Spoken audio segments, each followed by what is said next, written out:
Este episódio do Man the Arena tem o apoio de FIAP, a melhor faculdade de tecnologia.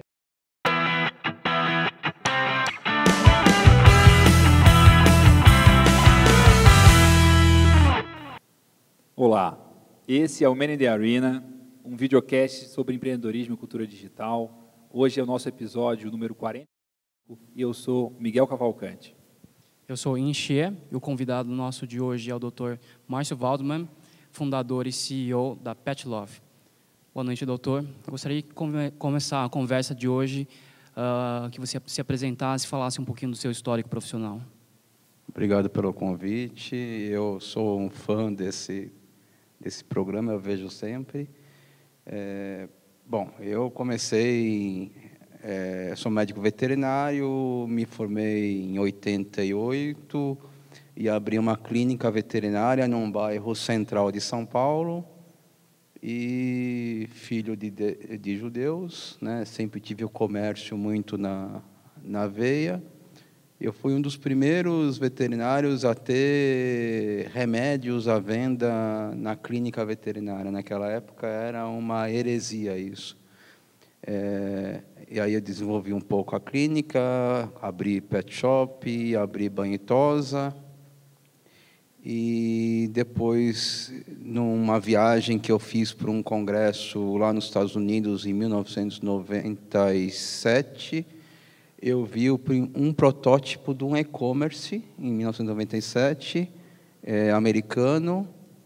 Sentei para conversar com as pessoas, eles estavam atrás de investidores, eu não tinha dinheiro nenhum. Falei, não, eu tenho dinheiro no Brasil, qualquer coisa eu invisto, tal, me fala o que é.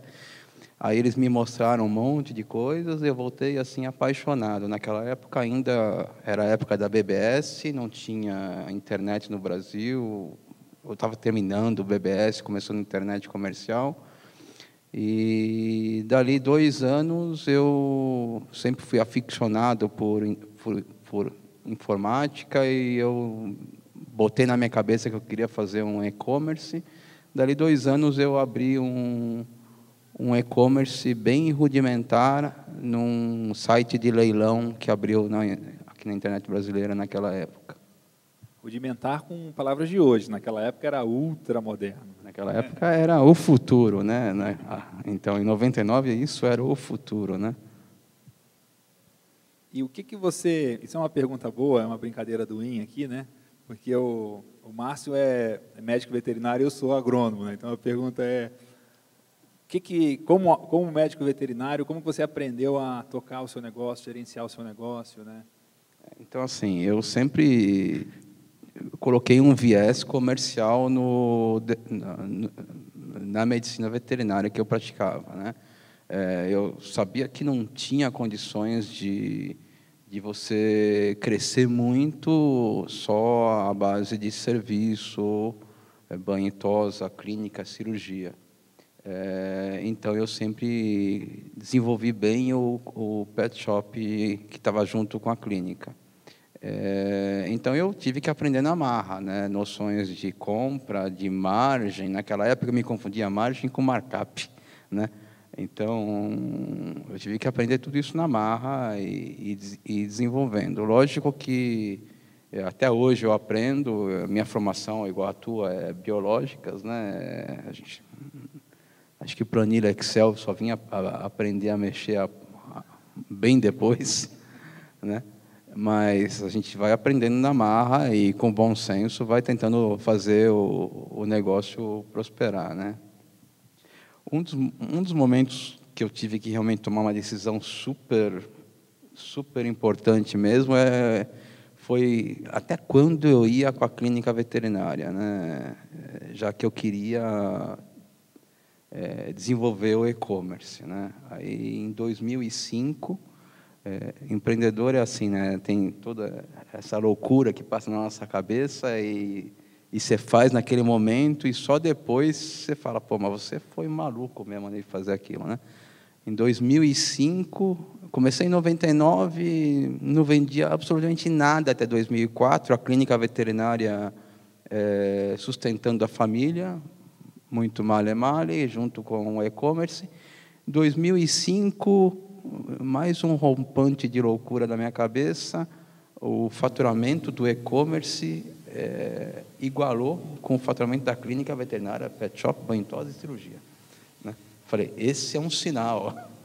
Né? Vamos fechar e vamos para o e-commerce. Né?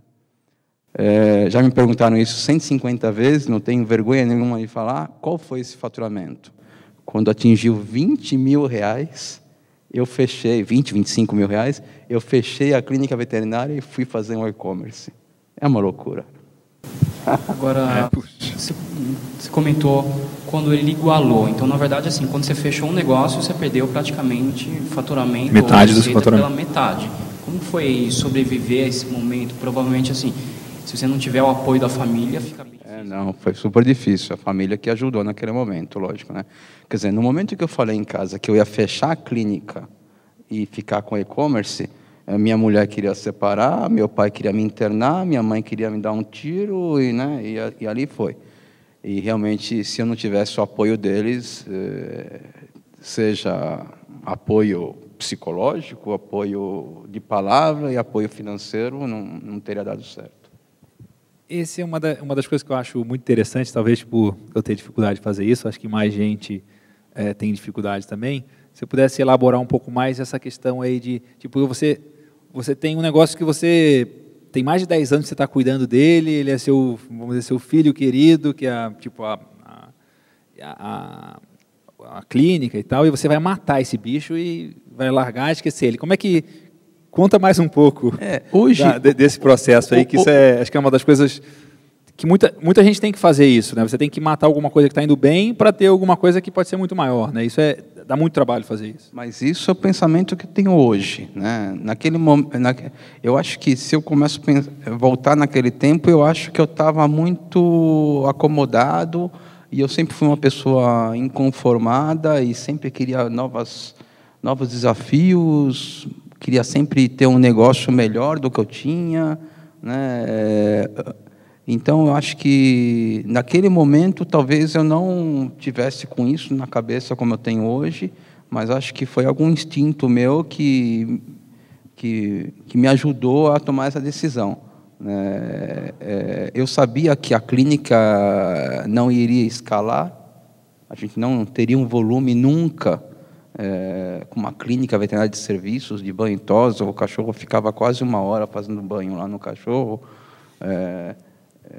fora todos os... Você estava cansado desse negócio? Cansado não, mas eu estava inconformado, eu achava que aquilo não ia tomar uma escala, né? E eu iria ficar anos e mais anos naquela mesma tocada. E como eu gostava muito de internet, de informática... tinha visto isso nos Estados Unidos, um modelo de um e-commerce de produtos pet, e voltei com um firme propósito de qualquer caminho que encontrasse que desse para fazer um e-commerce de produtos pet, eu iria fazer. Uhum.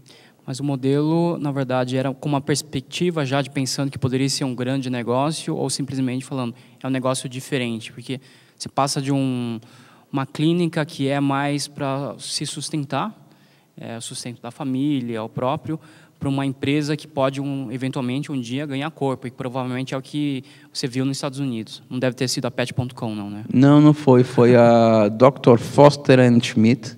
Eram 2 veterinários que tinham feito um estudo e achavam que, e com razão, que a indústria farmacêutica veterinária, que é muito mais avançada, americana, que é muito mais avançada do que a nossa, não conseguia distribuir para todo os Estados Unidos. Então, eles montaram um e-commerce para fazer acordos com os veterinários que tinham clínica e eles supriam a logística da entrega.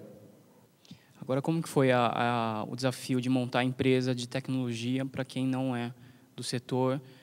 Por mais que você goste do assunto, deve ter sido um desafio entender quais são os detalhes da operação. A gente apanhou muito, né? O primeiro e-commerce o primeiro site que a gente tinha foi um site de leilão. A gente comprava um espaço lá e ficava lá, subia as imagens. Naquela época eu tinha muita dificuldade e eu fui aprendendo com os erros e com as dificuldades, né? Primeiro que alguma das dificuldades que eu passei, o consumidor brasileiro acreditava naquela época que em 99, 2000, que internet só se podia comprar CD ou livros, né? Então a gente tinha que mudar um pouco disso, um pouco essa ideia deles. Depois, passar cartão na internet naquela época era um negócio totalmente problemático. Ninguém queria passar cartão, os caras queriam boleto ou até depósito em conta naquela época. E depois eu tive uma dificuldade enorme também com todo o segmento pet e veterinário, porque a gente ia em 99, a gente não tinha nem câmera digital, né? Então como é que eu vou botar as imagens no site?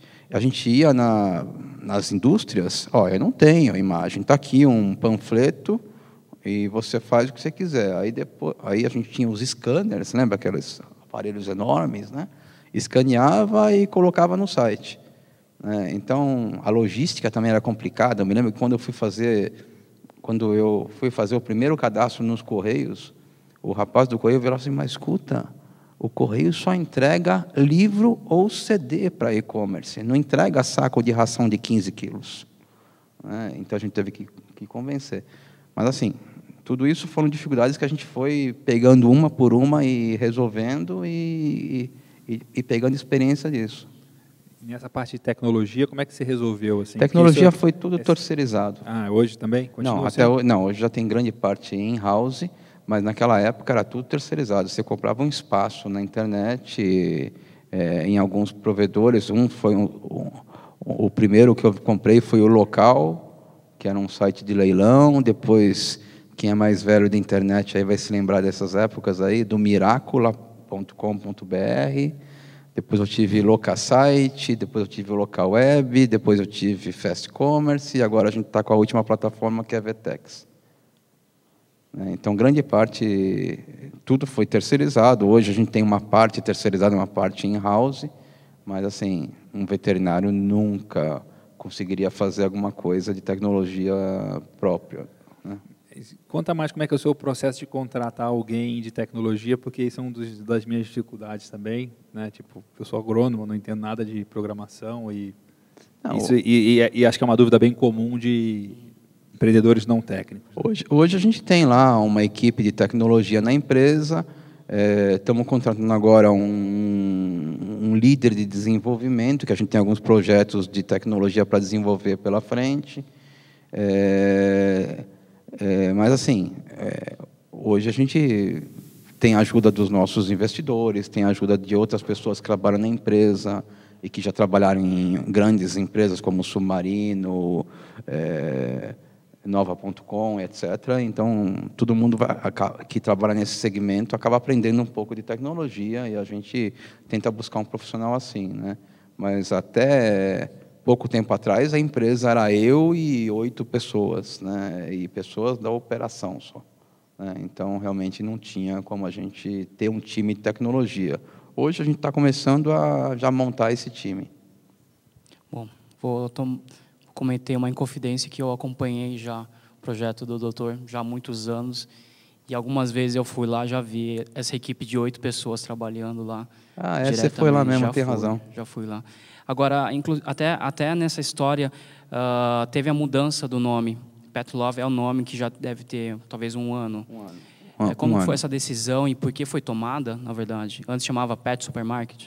O site nasceu como Pet Supermarket e em 1999 eu poderia registrar qualquer domínio. Pets.com.br, Pet Supermarket, qualquer domínio eu poderia registrar. Estava todos disponíveis. Porque naquela época não era igual hoje. Naquela época você comprava um domínio, você tinha que hospedar em um servidor que saía caro, né? E aquele domínio era teu. Hoje você tem um servidor lá, você coloca 300, 500 domínios e o valor é o mesmo, né? Então eu achava legal a marca Pet Supermarket, registrei como propriedade intelectual, registrei o domínio, e ficamos trabalhando com a Pet Supermarket até 2012. Nós recebemos um aporte de investidores, e um dos questionamentos que eles faziam para a gente era se a marca realmente ela era amigável para o nosso público. E a gente percebia que os clientes eles vinham para o nosso site, mas eles vinham ou comprando palavra errada do Google, ou comprando muito pelo Google, ou quando a gente começou a comprar outros domínios que eram muito semelhantes a Pet Supermarket e redirecionava, a gente percebia que eles vinham por esses domínios de redirecionamento. A gente que errava a digitação do que acertava. Fizemos um estudo e achamos esse domínio, compramos e realmente já faz um ano que a gente mudou e estamos bem satisfeitos. Mas teve reclamação de gente? Pô, gostava pra caramba de Pet Supermarket. Teve muito isso? Como é que vocês lidaram com isso? Nós resolvemos mudar no dia dos namorados, Pet Love, né? Dia dos namorados, né? Então, nós resolvemos mudar no dia dos namorados de 2012 a marca. E aí, conversa com o pessoal de marketing, conversa com os investidores, vamos mudar o que tiver que mudar tudo de uma vez. Então, a gente mudou a plataforma, mudamos a marca, mudamos as faixas de parcelamento. Melhorou, piorou? Piorou muito. Mudamos as isenções a isenção de frete grátis para algumas regiões. Conclusão, nós tivemos mais de 1/4 de queda de faturamento do dia para a noite. E esse período se prolongou mais do que eu gostaria, lógico, né? E depois a gente fez todo um trabalho para reconstruir. Naquela época, era muito comum clientes antigos do Pet Supermarket, 12 anos de janela, que mandavam e-mail para mim: Márcio, hackearam o teu site. Apareceu um tal de Pet Love aí, com as tuas imagens e com os teus loginhos, que eu botava logo nas imagens naquela época, né? Você tem que fazer alguma coisa. Aí eu falava: não, mas somos nós. Não, não é, está tudo diferente. Não, você vendeu? Não, não vendi. Não, alguma coisa aconteceu, né? E a gente, até hoje, a gente encontra pessoas que falam: mas o Pet Love está te incomodando? Não, somos nós. Mas teve algum momento pós-mudança que você falou: putz, não devia ter mudado? Ah, sim, no dia seguinte. no dia seguinte. Certo. No dia seguinte que a gente mudou, eu falei: ai, meu Deus do céu, o que eu fiz na minha vida? Né? A gente não sabia por onde começar, né? Aí a minha equipe lá da empresa me deram uma força, ajudaram, e a gente foi acertando problemas por problemas e voltamos ao faturamento. Mas que programa, que plano de comunicação vocês fizeram para contar para os atuais clientes que, bom, agora não era mais Pet Supermarket, era Pet Love? Assim, vocês mandaram um e-mail, fizeram alguma coisa antes? Qual foi o processo? Antes a gente nem pensou nisso, a gente achou que ia ser um arraso. Ia mudar de Pet Supermarket para Pet Love, a gente já ia faturar já o dobro no dia seguinte, a gente achou, né? Santa ilusão, né? Então a gente mandou um e-mail uma semana: prepare-se para grandes mudanças. E vieram as grandes mudanças, só que para o nosso lado, né? Aí depois que mudou, lógico que a gente viu que a gente deu um erro de estratégico, tal. Aí a gente começou com branding, começamos com e-mail, começamos com propaganda em portais. A nossa equipe de PR também ajudou muito, né? Mas foi um trabalho enorme. Ainda está sendo, né? A gente ainda interessante, trabalhando. Eu li faz um tempo, agora nem lembro exatamente qual que era a empresa, mas o post de uma empresa que tinha mudado de nome, e os caras assim contavam que tinha sido primeiro que eles pensaram meses antes e como que eles iam fazer, fizeram um concurso, brincadeira e tal, não sei o quê, e quando virou a chave, tipo, foi um Deus nos acuda também, assim, só. Aí é uma diferença entre startup e empresa, né? Na startup, como nós somos, né? Até agora, as coisas são muito dinâmicas, né? Eu consegui comprar o domínio Pet Love, acho que uns 10 dias antes da mudança, né? Até então a gente não sabia para que nome que ia, mas que ia mudar para alguma coisa, né? Então a gente foi com a cara e a coragem, na verdade. Na startup o negócio é meio dinâmico a coisa. Tinha outros nomes plano B aí? Tinha vários. Não eram tão bons quanto Pet Love. Ninguém sabe o que ia ser, né? Mas a gente tinha feito um estudo de branding com uma empresa que deu para a gente alguns nortes, né? Você pode dizer alguma outra opção que era? Pet Amor, Pet MyPet, algumas coisas assim. Já não me lembro mais. Agora, Márcio, você comentou algumas vezes, você mencionou algumas vezes sobre investidores. Só que você passou um bom tempo antes de tê-los na empresa. E como foi esse processo de passar de ser um dono completamente do negócio a ter sócios, e não sócios comuns, na verdade, sócios investidores de grande porte, internacionais até? Como foi esse processo? Foi um susto, uma surpresa que a gente teve.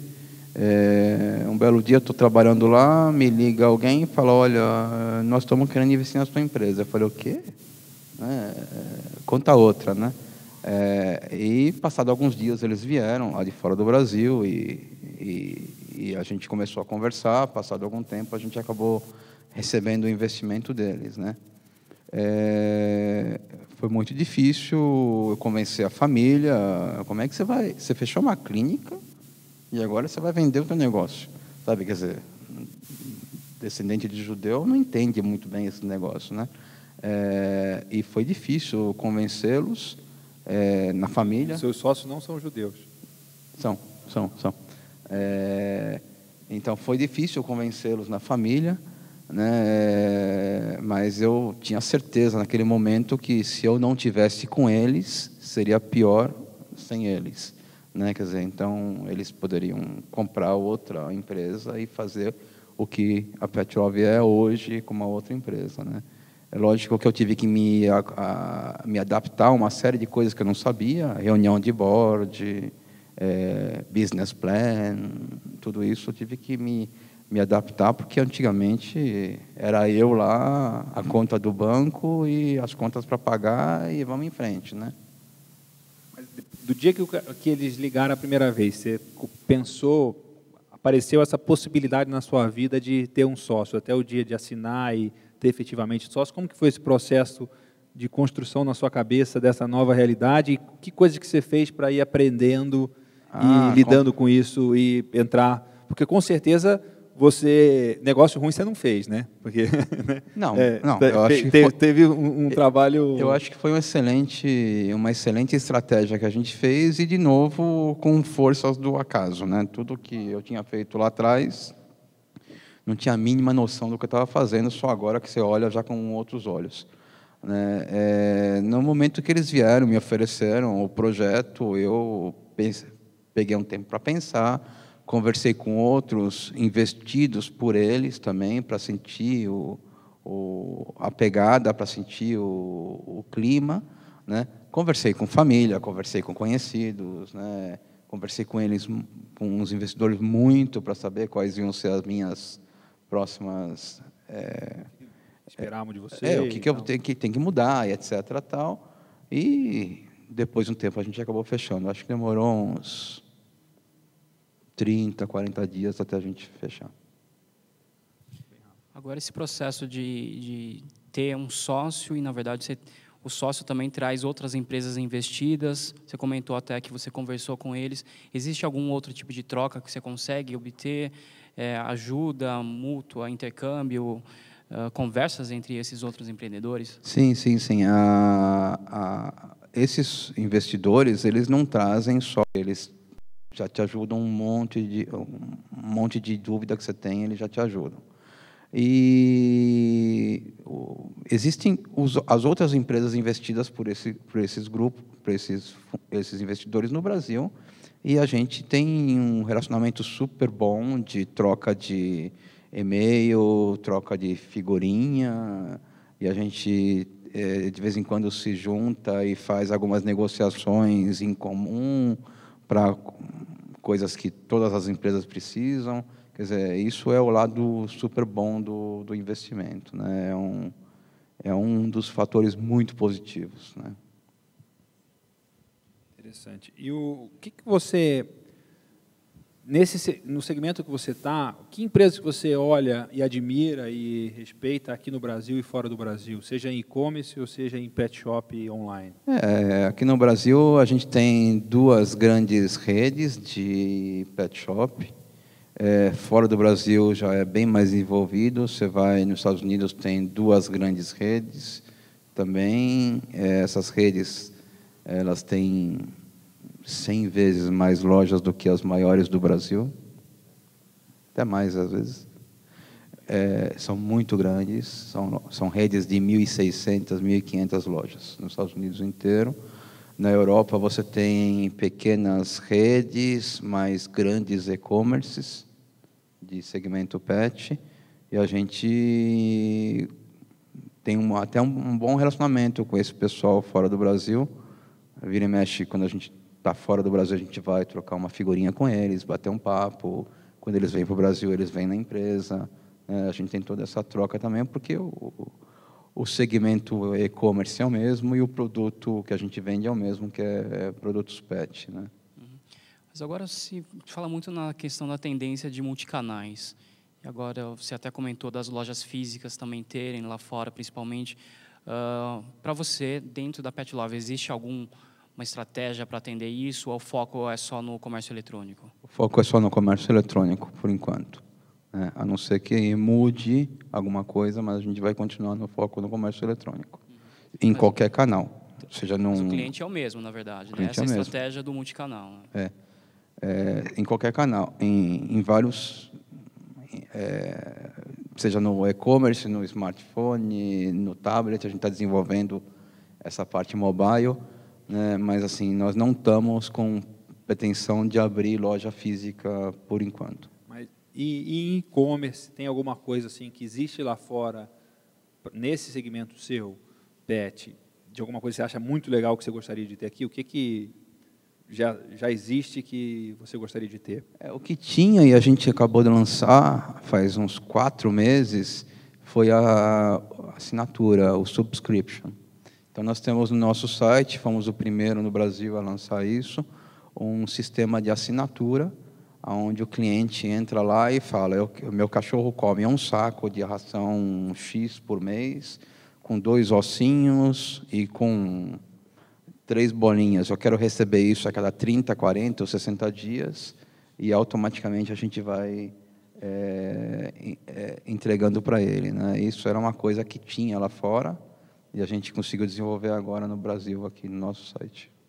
Isso, assim, eu nem tenho cachorro, mas me parece como uma coisa muito prática, né? Mas isso tem uma aceitação boa, isso? Como é que você está? Qual que é a surpresa da mudança de nome, ou surpresa positiva ou negativa desse Não, lançamento? a gente lançou isso faz uns 4 meses e realmente está indo muito bem. Está indo muito bem. A gente é muito pé no chão no que a gente programa, no que a gente coloca lá no Excel, né? Mas está indo bem, está indo super bem. Tanto é que agora a gente vai mudar um pouco a usabilidade desse sistema de assinatura, vamos dar uma melhorada. Isso que, na verdade, eu tenho uma dúvida com relação ao modelo de assinatura do aspecto para a empresa. Que dentro do e-commerce, uma das coisas que você tenta estimular muito é o aumento de ticket, para que o cliente compre mais. Quando você tem um modelo de assinatura, a tendência é que ele seja tão conveniente, talvez o cliente nem necessariamente volte porque ele já está recebendo. Como você lida com essa assim, a conveniência versus, poxa, estou deixando de vender mais para o cliente? Agora, como é muito recente, o sistema de assinatura ele participa muito pouco do faturamento, porque é muito recente e a gente está fazendo bem pé no chão e devagarzinho estamos ganhando mais clientes. É lógico que o aumento de ticket é importante. Então, nessa segunda fase do sistema de assinatura, vai ter já alguma coisa onde a gente vai estimular o aumento de ticket. Tipo, você vai enviar um e-mail antes falando: ó, tem esses Badulax aqui todos, se você colocar dentro do pacote até tal dia, vai com frete grátis, alguma coisa assim? Alguma coisa nesse sentido, ainda a gente não fechou ainda. Esse negócio de assinatura é um negócio legal, né? Tipo, a variedade de coisas que tem, né? Tem negócio de cueca, tem de barbeador, eu testei um de cerveja, cervejas especiais. Não tenho de carne ainda, mas quem sabe... Quem sabe, para a oportunidade para você, Miguel. Hoje eu vi um negócio que eu achei muito engraçado, que é uma assinatura de chocolate. Tipo, todo mês recebe lá uma caixa de chocolate, o nome da empresa chama curatpm.com. É um público bem definido, hein? Achei muito bom. Está no DNA já, né? E é verdade mesmo, o link era esse. Não, acho que sim, é interessante esse modelo de negócio. Minha dúvida sempre recai nessa questão que a gente acabou de falar, e principalmente quando você é uma empresa que só vende assinatura. Acho que tem uma facilidade para quem é B2C e vende muitas outras coisas, porque ele tem uma variedade. E aí você tende a ter a possibilidade de empurrar mais produtos. Mas quem só vende um produto, ele, de certa forma, ele está muito limitado na sua capacidade de crescer o faturamento ou aumentar o ticket por cliente, né? Tanto é que tem um grande player nos Estados Unidos que começou, que começou somente como vender assinatura, e há um ano ele já começou a vender tudo. Eu acho que são coisas que se completam, na verdade. A gente tem o público que compra só assinatura, que tem um perfil, é o cara que não tem tempo. Tem cara que não era cliente seu, nunca tinha comprado nada seu e agora é cliente da assinatura, por exemplo? Tem. A gente dá um desconto, né? O cliente que assina isso, ele ganha um desconto, isso para estimular a retenção, né? Mas também tem clientes que eram antigos nossos, que todo mês compravam, e foi daí que veio essa ideia. Se o cliente todo mês compra, ele entra no site, compra, passa o cartão de novo, por que a gente não faz uma ferramenta onde faz tudo automatizado e só se ele quer mudar um pouco o plano, ele entra lá e fala, atrasa ou adianta, entendeu? A gente tem isso no nosso site agora. Legal. Doutor, agora para finalizar a nossa conversa, você quer deixar alguma dica, alguma lição de empreendedorismo para quem está assistindo? Eu estava pensando nisso, eu sabia que essa Sempre tem que ser pergunta, sempre faz essa pergunta. Eu sabia que essa pergunta vinha, né? Mas assim, vai dar 2 dicas, então. Mas assim, eu acho lições, 2 coisas. Eu acho que lógico que o que eu fiz foi meio sem pesquisa, sem projeto, foi na raça mesmo, mas eu acho que nem tanto ao mar, nem tanto à terra, né? Quer dizer, eu acho que os empreendedores têm que ouvir essa palavrinha que vem lá atrás, porque você não faz isso, porque você não faz isso, porque você não faz isso, e ponderar também um pouco com a parte analítica da coisa, né? Acho que essa é a dica, é não esquecer que às vezes tem alguma voz que te fala, olha que legal. E estamos nessa até hoje. Legal. Então, muito bom. Obrigado pela presença hoje. Márcio. Eu que agradeço. Obrigado por tudo. Obrigado. Esse é o Man in the Arena. Um abraço, até a próxima.